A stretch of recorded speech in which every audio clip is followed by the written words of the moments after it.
Hello, Stingray Nation. Today I'm here with Coach Charlie. Welcome to Atlantic Coast. Thank you. I'm super excited to be here. Well, let's address the elephant in the room. Coach Charlie, you are the first female basketball coach at Atlantic Coast. How does that feel to, from one barrier breaker to another? How does that feel taking on this role? Yeah, so I think this is a question I've thought a lot about over the last week or two. Some of the challenges that being a female coach of a male sport might present.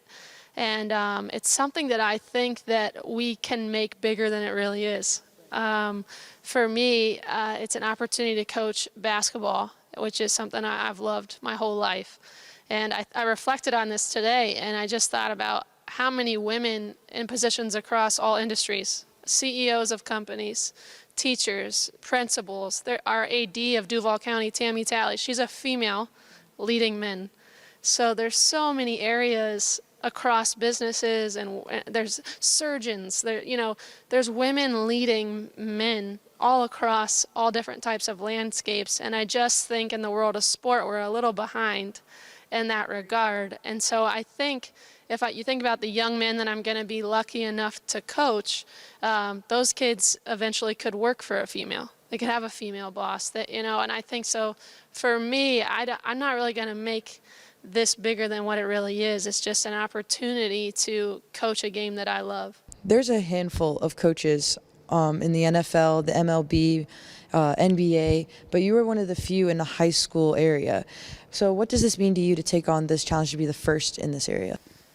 I think the first thing is the opportunity that was given to me, and so I think gratitude is the first feeling I feel, and I'm super grateful to the principal at Atlantic Coast, Dr. George, to the assistant principal, Micah Ross, and to the athletic director, Kelly Blunt. Like, those three men are very forward-thinking, and to take on this challenge and to say yes to this position, I needed to know I was going to have good people around me. I'm big on people. Pat Summitt's one of my favorite coaches of all time, and she says all the time, you win in life with people.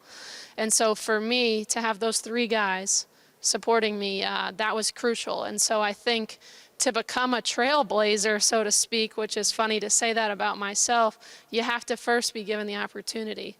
And so I really am appreciative to the leadership at Atlantic Coast. And the second part to that would be I'm from this area. And so I grew up in St. Augustine. I played 3 sports at St. Johns County. I've been a Duval County resident here for the last decade. To get to do this in a place that I've called home is super important to me too, because I've grown up in this area. I've watched, the landscape of high school sports and youth sports in general grow. And so to be a part of something like this is something that I'm really grateful for. That's awesome. That's awesome. Why don't you tell us a little bit more about your previous playing experiences and coaching experiences, just to get to know a little bit about you? Yeah, so like I said, I'm from St. Augustine, Florida, and grew up 45 minutes south of here, and one of 4 children. My dad's a farmer. My mom was a stay-at-home mom / real estate agent. So I'd say the first thing that shaped me is the ability to work. If you're a farmer's kid, you know how to work. I was raised in a household where your work ethic, that didn't waver. That was an expectation every single day for us growing up. And sports have been a part of my life since I can remember. And so I played on my first basketball team when I was 5 years old, and it was on an all-boys team. Right, and so grew up playing basketball, volleyball, and softball, but basketball has been my love for a long time, and was able to get a scholarship to play at Flagler College, where I played for 4 years, 3-time captain and starter, and just loved my college experience.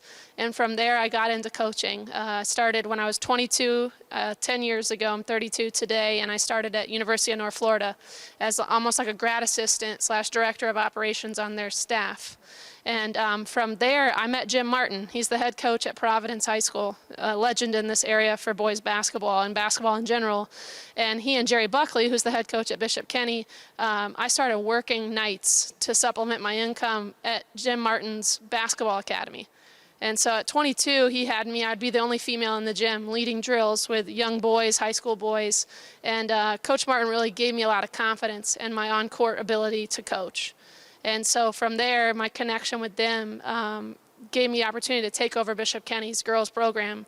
I think I was 25. So for 6 years, I had the ride of my life at Bishop Kenny.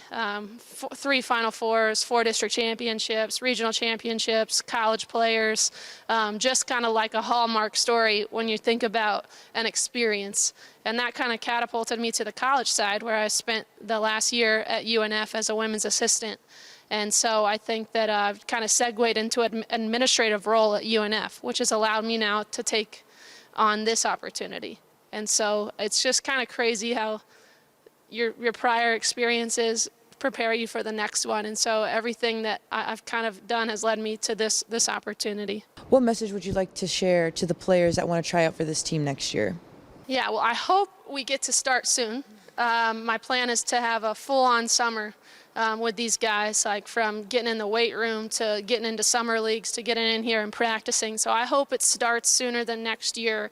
But I think if there's 3 things like that I hope the guys that are going to come out and play for Atlantic Coast, there's 3 things I'm looking for really. The number one thing is I'm a we over me person. So all the guys in this program, they got to be we guys, right? I think that if I can get these guys to buy in to becoming something, a part of something bigger than themselves, that's like the ultimate joy. Like there's no greater feeling than doing something special with a bunch of people you love. And so number one mentality is like you got to have a we mentality. And then the second thing is you got to be ready to work. We got a lot of work to do, and we're going to work on nutrition, the weight room, skill development on the court. This is going to be an all-encompassing thing. So we're going to work on character development, leadership development, but the big thing is just kind of I need these guys to come in and be ready to work. And I think the last thing is the willingness to be coached. You got to have a coachable spirit. So I need you to be unselfish, be a we guy. I need you to want to come work, and I need you to want to be coached. Mm-hmm. Right. And finally, what are your goals for the Stingray boys basketball team this upcoming year? Yeah, I think my goal is big picture. So ultimately, there's things that everybody wants to hear, right? We want to win a district championship. We want to go to the school's first Final Four. 100% I want to do those things. But there's a lot of hundreds other little things we have to do first. And so I'm coming into this with a bigger than basketball mentality, meaning that the ultimate goal for this program is to produce amazing young men ready to go on and tackle whatever's next in their life. And so I think the message that I want to send to these young men and their families is that they have somebody that's going to come in here and work her absolute tail off to provide these young men with an amazing experience that's going to prepare them for whatever's next. And so the ultimate goal is to hang banners in this gym so 10 years from now these kids are coming back with their families, showing their wives and their kids, you know, what they did back in the day. And so it's a much bigger than basketball approach, is what I hope that people will feel when they kind of see this announcement, see this interview, is that, wow, this person's here to work and she's going to be really invested in the lives of these young people. Right. Well, thank you so much for joining us today, and we're so glad you're here, and good luck in this new opportunity for you. Yeah, thank you. I'm so excited. And most of all, go Stingrays. Let's go, Stingrays.